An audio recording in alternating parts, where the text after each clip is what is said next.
안녕하세요. 반갑습니다.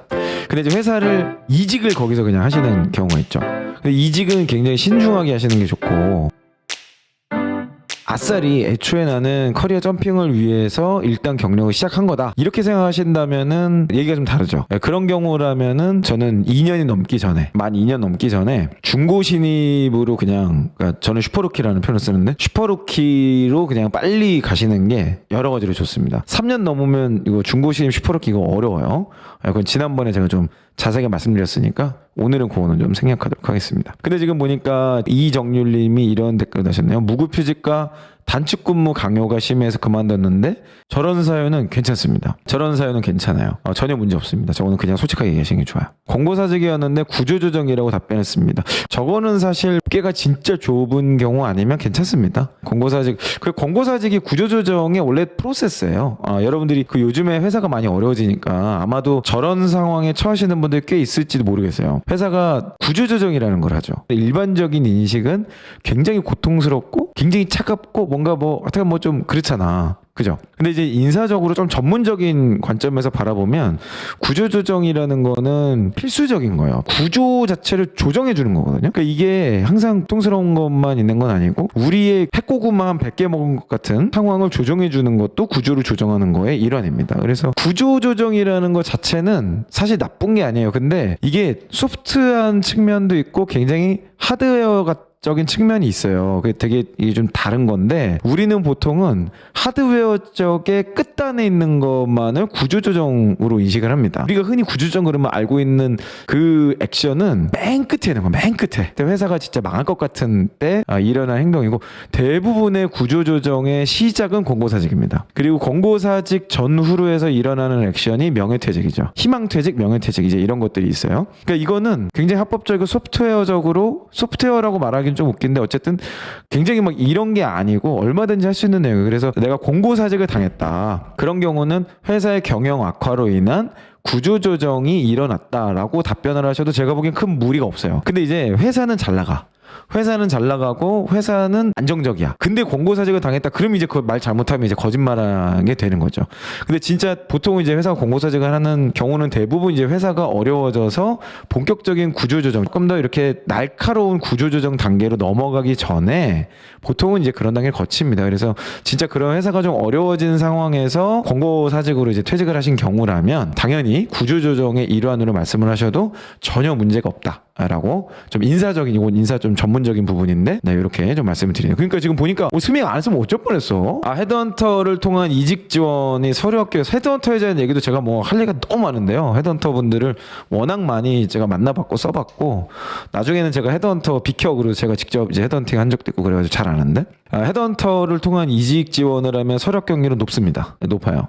그런데 꼭 그렇진 않아요라고 카리나님이 말씀하신 저 말도 맞아요. 그 말이 무슨 말이냐면, 서류 합격은 높을 수 있지만 면접에서는 전혀 영향이 없습니다. 면접에서는 전혀 영향이 없어요. 그래서 우리가 목표라는 게 서류 합격이 아니죠. 우리가 목표라는 서류 합격이라기보다는 사실 이제 면접으로 최종 합격하는 거잖아요. 그런 걸 봤을 때 헤드헌터로 통하면 더 좋냐? 그거는 저는 아닌 것 같아요. 오히려 특정 헤드헌터 때문에 최종 합격률이 떨어지는 경우도 덜어 있었어요. 저도 이제 제가 그 채용 팀장들을 제가 이제 훈련을 시켰잖아요. 근데 이제 그룹에서 이제 최종 면접에, 임원 면접 때 제가 항상 이제 호스트로 갔었는데, 가서 이제 보다 보면은 가끔씩 좀 우리랑 안 맞는 사람이 이제 막 올라온 경우가 있어요. 그때 제가 이제 피드백을 할 때 헤드헌팅 업체 이제 통해서 온 거냐 아니냐를 꼭 피드백을 시킵니다. 여기서 말하는 실적이라는 거는 이제 뭐 매출 이런 게 아니고 그 사람이 추천했을 때 적중률, 3년 내 성과율, 5년 내 퇴직률, 이런 거예요. 그럼 몇 가지를 분석해서 그런 거 이제 있다 그러면은 이제 특정 헤드헌터 때문에 좀 선입견이 쓰여가지고 오히려 안 좋게 된 경우도 간혹 있어요. 자, 삼섭님 지금 되게 중요한 질문 하셨어요. 과도한 업무와 포괄 임금제도 퇴사 사유가 되나요? 라고 하셨는데, 저거는 되게 중요한 질문입니다. 제가 보기에는 이제 제가 좀 답변을 드릴 수 있는 되게 중요한 내용 같은데, 일단은 그냥 결론부터 말씀드리면 그거 그냥 하지 마세요. 과도한 업무가 보통 포괄 임금제로 연결돼 있어요. 저 내용 같은 경우에 이제 뭐 이런 경우가 있어요. 실제로 이 사람이 근무를 측정할 수 없는 경우, 그리고 요즘처럼 이제 비대면 근무가 많아지는 경우는 점점 더 포괄 임금제가 아마 확장될 겁니다. 이제 그렇게 할 수밖에 없어요. 안 그러면 이제 모 회사의 사례를 제가 보니까, 그래서 이제 IT 쪽, 전자 쪽 회사인데 그 직원의 근무 시간을 정확하게 측정하겠다고 이 이름표 있죠? 이 목줄, 거기에다가 칩을 심었더라고요. 그래서 얘가 몇 분 이상 움직이지 않으면 바로 워닝 사인이 이메일로 날라오는 시스템을 만들어더라고. 그러니까 이게 참 그게 뭐 하는 짓인지 모르겠어요, 저는. 어쨌든 지금 오늘의 본론의 주제로 돌아가서 포괄임금제 자체는 퇴직 사유로서 부적합합니다. 그거는 그냥 얘기하지 마세요. 그리고 아마도 그걸 얘기하면 그냥 면접관은 뭐 잘 못 알아들을 수 있어요. 면접관 입장에서는 뭐 포괄임금제가 뭐야 저거 먹는 거야 막 이럴 수도 있어요. 진짜입니다. 포괄임금제를 이해하는 만한 분들은 제 생각에는 입사한 지 3년 미만이실 확률이 매우 높아요. 근데 아마도 면접관들 정도 되면 포괄임금제라는 말이 굉장히 생소할 겁니다. 왜냐면 이건 인사 전문 용어예요. 노동법, 노무 이쪽 관련된 용어이기 때문에 사실 잘 모르는 게 너무 당연해. 면접관들이 인사 쪽이 아닌 이상. 자, 그러면 면접관들이 바라볼 때 면접관은 인사팀은 반드시 한 명 정도는 끼어 있겠죠? 면접관에게 있어서 지원자가 말하는 포괄임금제라는 용어의 느낌이 뭘까요? 굉장히 부정적입니다. 굉장히 부정적일 수밖에 없어요. 그것 때문에 너무 많이 고통을 당하거든. 그리고 인사팀도 여러분 좀 진짜 인사팀도 고충이 많아요. 막 하여튼 굉장히 어려움에 처해 있어. 근데 그거를 갑자기 이슈로 딱 던지잖아요. 적어도 면접 때는 그냥 언급하지 마세요. 그 굉장히 안 좋게 봅니다. 포괄임금제가 맞냐 틀리냐라는 거는 뭐 지금 저랑 뭐 여러분들이 굳이 얘기할 필요가 없고, 저는 포괄임금제가 나쁘다라고 말할 수는 없다라고 생각해요. 이거를 진짜 잡겠다고 생각하면 여러분들이 더 인생이 피곤해질 수 있어요. 아까 제가 말씀드렸죠. 여러분들의 근무를 철저하게 보기 위한 몇 분 이상, 그리고 뭐 시간 단위로 이렇게 뭐 여러분들이 했던 아웃풋을 측정해내게 만들기 위해서 하길 수 있거든요. 그러니까 여러분들이 이것에 순기능과 역기능을 항상 고려해야 되는데, 아마도 인사팀 입장에서는 굉장히 부정적으로 이 용어를 바라볼 겁니다. 그러니까 그냥 설령 진짜 그것 때문에 퇴사했더라도 그냥 그 용어 쓰지 마세요. 면접에서는 그건 정말 쥐약입니다. 쥐약. 확실히 그 경력직 좀 경험이 있으신 분들이 질문하니까 조금 구체적인 얘기가 나오네요. 저희 그 HR 전문성이 좀 더 나오네요. 이제 다들 제가 대체 이 형 저 형 뭐 하는 사람이냐 이제 맨날 그럴 수 있는데, 이직 때마다 어깨가 계속 바뀌는 거는 뭐 상관은 없는데, 지금부터는 이제 좀 여러분 아셨으니까 산업 전문성을 같이 좀 개발하는 거를 보셨으면 좋겠어요. 그래서 제가 이제 취업 포트폴리오의 직무 산업 직장의 순서다라고 말씀드렸잖아요. 직무 전문성으로 뽑는 게 어디까지죠? 몇 년 차까지 직무 전문성으로 뽑아요? 제가 오늘 답을 말씀드렸는데 7년 차 미만. 자, 그러면 7년 차에서 10년 차까지는 뭘 기준으로 뽑아요? 산업의 전문성으로 뽑아요. 뭐 그 이상이 또 마찬가지예요. 산업의 전문성. 근데 10년 차 이상은 이제 뽑는다기보다는 발탁이라는 표현을 쓸게요. 주요 직책자를 발탁하는 기준이 뭔지 아세요? 직장이에요. 제가 여러분 그 말씀드리는 내용이 그냥 취준생만을 위한 내용이 아니에요. 어쨌든 저는 신입부터 대표이사급까지를 전부 다 일을 해봤잖아요. 제가 이제 그런 역할을 해봤잖아요. 그러니까 이제 그걸 다 고려해보면 처음에는 직무 전문가를 뽑으려고 합니다. 근데 이거는 제가 말씀드렸듯이 거의 비슷해요. 한 5, 7년쯤 가면 되게 다르지 않아. 비슷비슷해요.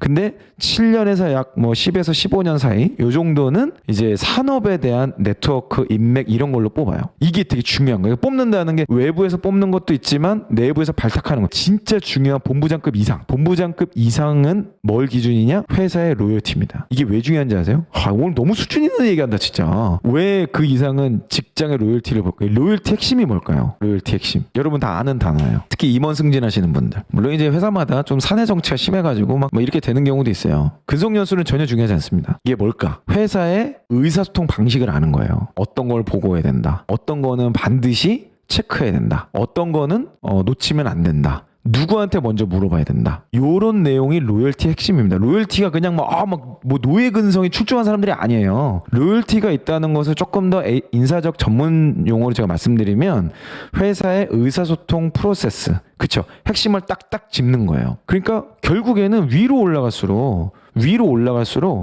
임원들끼리 대화를 해야 되거든. 근데 여러분 회사의 그 위 최고 레벨들을 잘 돌아보세요. 일 잘하는 임원들은 어떤 사람들이죠? 산업 전문성이 아무리 있어도 회사 내에서 일이 안 풀리는 사람들이 있어요. 절대 안 풀리는 사람들이 있어. 그거 뭐예요? 그러니까 가족 회사 이거 너무 예외고, 이익을 내기 위해서 반드시 선제적으로 갖춰져야 될 게 있어. 그게 의사소통입니다. 협업 부서의 이 지원을 끌어내는 거, 더 높은 상사, 뭐 임원이라 그러면 대표이사라든지 이런 분들의 신뢰를 끌어내는 거. 거, 시간을 버는 거, 투자를 유치하는 거. 결국 이거예요. 그래서 위로 올라갈수록 뭐를 되게 중요하게 생각해요? 보고서를 중요하게 생각하죠. 보고서가 여러분 쓸데없는 얘기가 아니에요. 그 보고서를 내가 진짜 이거는 보고서를 무가치한 일이라고 생각하는 사람은 딱 수준이 7년 차에 머물러 있는 겁니다. 사실 15년 차 이상이 되면 모든 걸 문서로 소통할 수 있어야 돼요. 문서 소통 능력은 정말 중요합니다. 그 보고서가 중요한 이유는 결국에는 의사소통 때문이에요. 그래서 의사소통에도 어떤 단어, 어떤 문구, 어떤 논리 전개, 어떤 숫자, 어떤 그래프, 이게 다 달라. 회사마다 다 다르고 문화에 따라 다 다르고 산업에 따라 다 달라요. 그러니까 결국에는 이제 윗레벨로 올라갈수록 그 소통을 잘하는 사람이 성과가 나게 돼 있고, 그 소통을 잘하려면 문서 작성 능력이 있어야 돼요.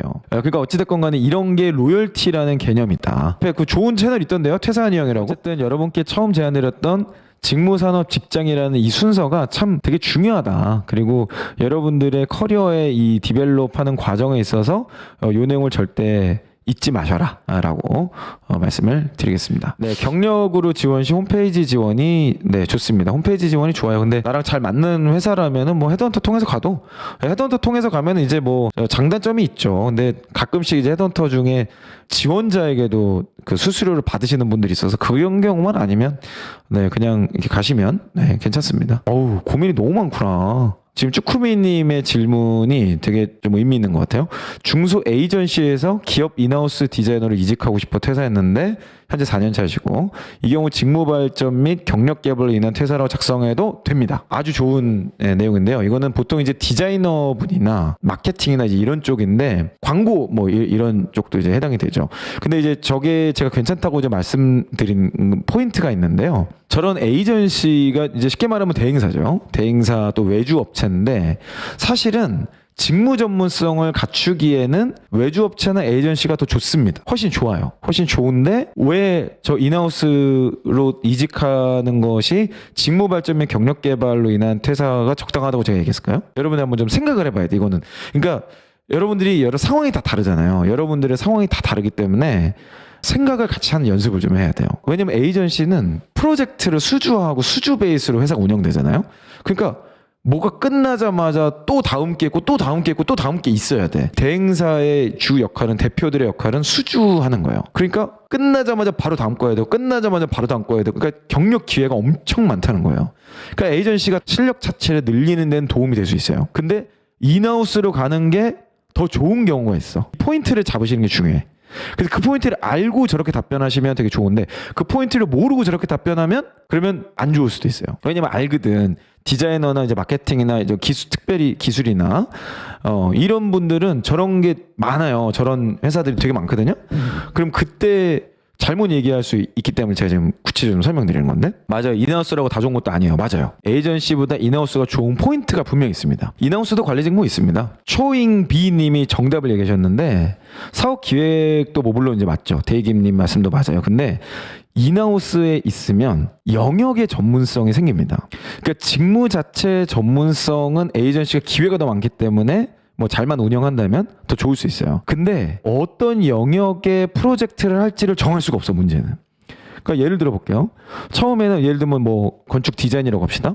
그럼 처음에 나는 호텔 쪽에 뭔가 이쪽 전문성을 쌓고 싶어. 근데 갑자기 수주 들어온 게 아파트야. 그러면 아파트를 해야 돼. 어떻게 해? 그 답이 없잖아. 그 아파트를 하고 났더니 갑자기 식당 무슨 매장 레스토랑 디자이너래. 그러니까 뭐 이런 식으로 영역이 계속 바뀌어요. 그러니까 직무라는 거는 전문성, 그죠? 컨설턴트 하시는 분 아마 다 공감하실 거예요. 내 영역이라는 게 있는데 이 영역이라는 개념이 없어요. 결국은 입찰을 따내야 회사가 살아남기 때문에 영역 따위를 굳이 따지지 않아. 그 회사는 이걸 안 해. 그죠? 그러니까 똑같은 디자인을 해도 아파트 디자인과 호텔 디자인과 레스토랑 디자인은 정말 다릅니다. 이거를 매번 새로운 걸 한다고 생각해 보세요. 그리고 인하우스에 들어가면은 보통 그 회사의 사업 주요 영역이 있잖아요. 그러니까 그 영역을 계속하게 되는 거야. 그러면은 뭐 코딩이 됐건 뭐 디자인이 됐건 마케팅이 됐건 뭐 컨설팅이 됐건 뭐가 됐건 그 산업 전문성이라는 게 생겨요. 근데 이제 직무 전문성이라는 거는 사실 제가 보기에는 5년에서 7년 이내 거의 끝나요. 7년 이상부터는 뭔지 아세요? 5년에서 7년 이상 가면 그때부터는 전략과 리더십밖에 안 남아요. 직무 전문성이라는 건 5, 7년 실무자급 때 이미 다 끝납니다. 그 이후부터는 의사소통, 리더십, 전략 세 가지로 모든 게 끝나는 거예요. 그러면은 결국엔 나의 전문성이라는 게 뭐냐? 산업 전문성이 받쳐줘야 돼요. 이제 그 실무자 이상 레벨이 되면 산업에 대한 정보 그리고 네트워크 이런 것들이 갖춰져야 돼. 그래야 그 다음 커리어, 그 다음 이직이 가능한 거예요. 그러니까 사실 에이전시에서 오래 있으면은 직무 전문성이라는 건 있지만 산업 전문성이라는 걸 갖추기가 좀 쉽지 않죠. 근데 간혹 가다가 에이전시 중에서도 특화된 에이전시들이 있어요. 그런 데는 괜찮아요. 저는 오히려 직무와 산업 둘 다 굉장히 둘 다 발전시킬 수 있는 좋은 계기라고 생각해요. 그런 의미에서는 굉장히 괜찮죠. 야, 그러니까 오늘 지금 7년차 분들이 많으시네요. 네. 제가 그 말씀드릴게요. 7년차 정도 되면은 자기 업무는 마스터가 돼 있어야 됩니다. 그리고 밑에 한 5년차, 3년차 또는 신입사원 정도는 훈련시켜서 어느 정도의 어떤 이거를 좀 할 수 있어야 돼요. 그리고 그 산업에 전화 한 통하면 알 수 있는 뭔가 문제 정보를 얻어낼 수 있는 업계 네트워크가 좀 있어야 됩니다. 저 회계 직무도 마찬가지인데요. 산업마다 그러니까 처음에는 비슷해. 처음에는 회계도 결국에는 뭐 전표에 대한 거, 재무제표 뭐 이런 것들이잖아요. 뭐 공시자료 준비할 뭐 이런 것들인데 이제 어느 정도 5, 7년 정도 이상 딱 넘어가면 그때부터는 산업에 특화된 기준, 산업에 특화된 법률, 산업에 특화된 정책들에 대한 이해가 그 사람의 성과를 판단합니다. 그러니까 어찌됐건 간에 여러분들이 전문성을 키우는 것이 7년 이상부터는 좀 필요하다. 그렇게 좀 생각을 하시면 좋을 것 같아요. 앞으로 어쨌든 경력직 분들이나 HR 하시는 분들에게 이제 완전 신입 말고 신입 분들을 위한 또 내용이 있고 조금 이제 좀 있으신 분들을 위한 내용들도 계속해서 다뤄보도록 할 테니까요.